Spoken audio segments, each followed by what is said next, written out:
Oke, Bung, saudara-saudara, saya akan bicara tentang Prabowo. Ini pembicaraan pertama kali tentang Prabowo. Tidak tahu apa akan ada yang kedua dan seterusnya. Begini, Bung, Prabowo itu mendefinisikan dirinya lebih TNI daripada TNI. Kita tidak tahu ya, lebih TNI itu bagaimana?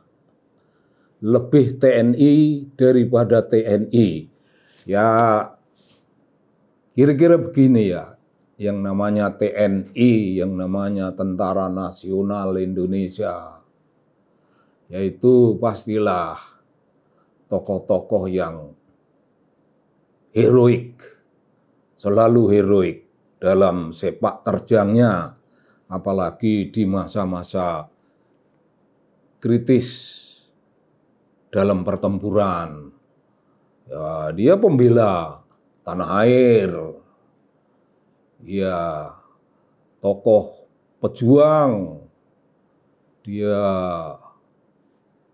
pelindung bangsa dan negara, dan menjaga keutuhan bangsa lebih dari gulungan masyarakat yang lain. Barangkali polisi juga mendekati kesamaan-kesamaan semacam itu. Nah, Prabowo yang lebih TNI dari TNI itu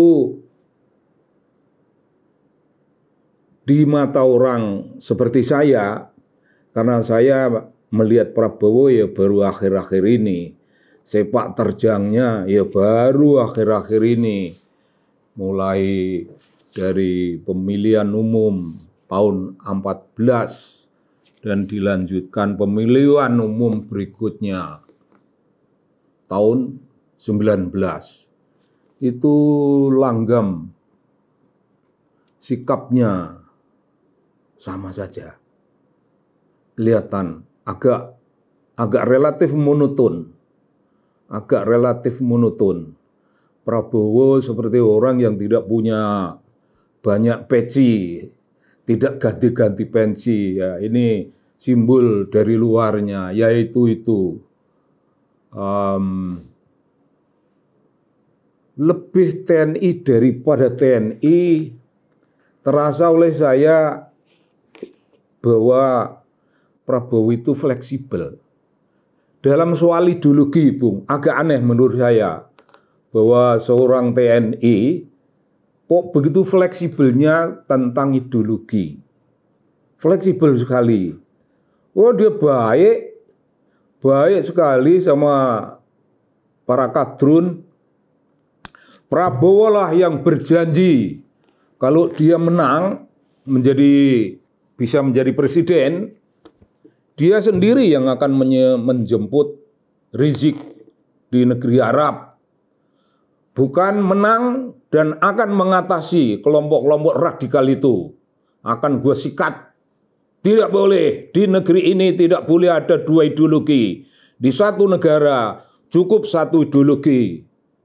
Mestinya seperti itu. Itu baru lebih nasionalis daripada nasionalis, lebih patriotik daripada para patriot, lebih pelindung daripada semua yang memberi pelindung. Artinya justifikasi yang diberikan orang banyak, justifikasi atas kesaksian orang banyak bahwa dia lebih TNI dari TNI, itu bisa diterima. Bagaimana TNI bisa bersahabat dengan kekuatan-kekuatan kebudayaan dan politik. Saya tidak menyebut kekuatan agama. Kekuatan-kekuatan kebudayaan dan politik yang mengancam republik ini. Kok bisa tentara menerima kenyataan semacam itu dan masih menyebut dirinya lebih TNI dari TNI? Ya bagaimana itu, Bung? Rizik menjadi sahabat, fleksibel lah. bagi Prabowo kelihatannya bersahabat dengan siapapun asal bisa mengantarkan ke pintu gerbang kemenangan, kelihatannya tak menjadi soal.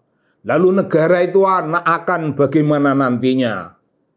Ya dibiarkanlah, dibiarkan hidup, dibiarkan ideologi campur aduk, dan rakyat, ya otomatis Bung, rakyat berada dalam keadaan terserak-serak, terkoyak-koyak secara ideologis. Satu golongan nasionalis, satu golongan pembela tanah air, satu golongan merawat NKRI sebagai harga mati. Dan tahu Bung, saya kira ya, yang berteriak lebih keras tentang NKRI harga mati itu ya terutama kalangan TNI, barangkali juga Polri, kalangan yang memang telah mengontrakkan dirinya, mengontrakkan hidupnya, mengontrakkan kredo perjuangannya hanya untuk bagimu negeri jiwa raga kami, hanya untuk Republik Indonesia. Itu para patriot, itu para nasionalis tulen, mereka mencintai negeri ini lebih dari menyintai dirinya. Menyintai negeri ini begitu rupa lebih daripada menyintai dirinya sendiri. Dirinya sendiri dianggap tidak ada. Itu kenyataan, Bung. Kenyataannya. Sedangkan orang yang berteriak, mau nih lebih TNI dari TNI.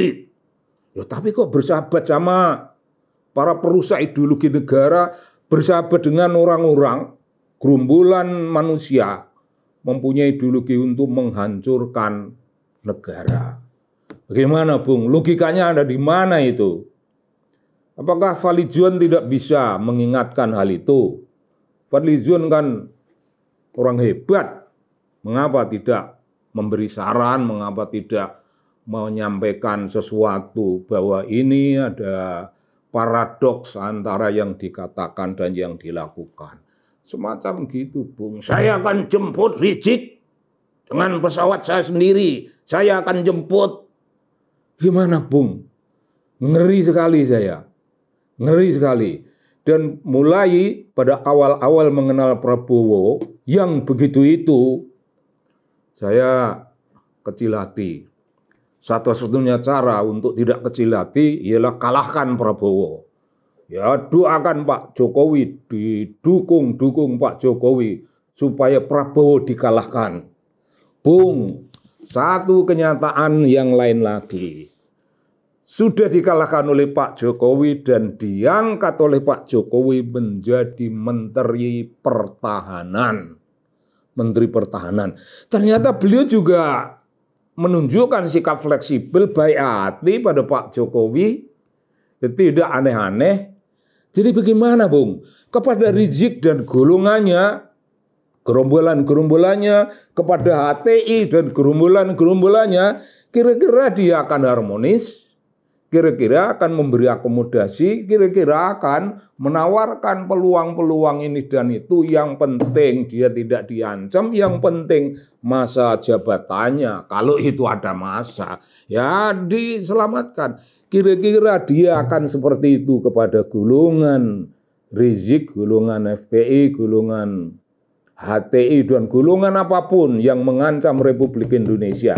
Kira-kira dia akan harmonis, tetapi kepada Pak Jokowi ternyata ini juga harmonis.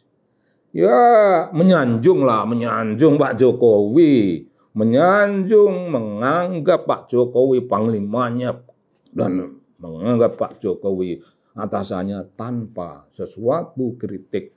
Namun juga sangat menarik, Bung, sebagai Menteri Pertahanan, orang yang lebih TNI dari TNI itu, begitu banyak persoalan yang berhubungan dengan dunia pertahanan, beliau itu kalem sekali, senyap, hilang dalam kesepian, hilang dalam sunyi, tersembunyi entah di mana, tidak ada kata-kata, tidak ada kata-kata. Begitu, Bung, kita melihat Prabowo. Sepanjang yang saya ketahui, kayaknya belum ada orang yang pernah membahas ini. Belum ada orang yang malah menjadi terheran-heran, merasakan sesuatu yang sifatnya ironis dan lain-lain, kok begitu. Saya tertarik membahasnya karena urusan-urusan itu, Bung. Nah, ketika Bung Ganjar terselip lidah dan mengalami cercaan yang luar biasa banyak, Prabowo menari-nari lah. Prabowo menari lenso, Bung, menari lenso. Wah, ini peluang untuk merebut suara para calon pemilih. Dan memang Ganjar mengalami pukulan itu. Tapi juga fenomena yang mengagetkan. Tidak banyak suara Ganjar yang lari ke Prabowo. Apalagi yang lari ke sahabat para kadrun, sahabat yang lebih sejati, didukung oleh kadrun, oleh partai kadrun. Tidak ada yang ke sana. Jadi bangsa kita, Bung, makin tua, makin matang usia demokrasi. Ya sekarang belum matang sama sekali, tapi makin matang, makin matang. Kita tidak perlu pemimpin, tidak kagum kepada kepemimpinan orang seperti Prabowo. Ada momentum sebesar gitu, juga yang pemilihnya ya pemilih yang itu dulu, yang sudah menjadi pemilih yang saya juga agak heran. Begitu, Bung. Suara Bung Ganjar yang lepas sementara, itu suara yang bisa ditarik kembali, kira-kira macam gitu. Karena apa? Karena political logic dari orang-orang yang sedang marah itu tidak dengan sendirinya lalu mengalihkan pilihan kepada Prabowo. Ya tentu saja kita menduga, tentu saja mereka punya reasoning yang kuat milih Prabowo. Nggak ada kerjaan, Pak. Kira-kira macam begitu. Kira-kira macam begitu, Bung.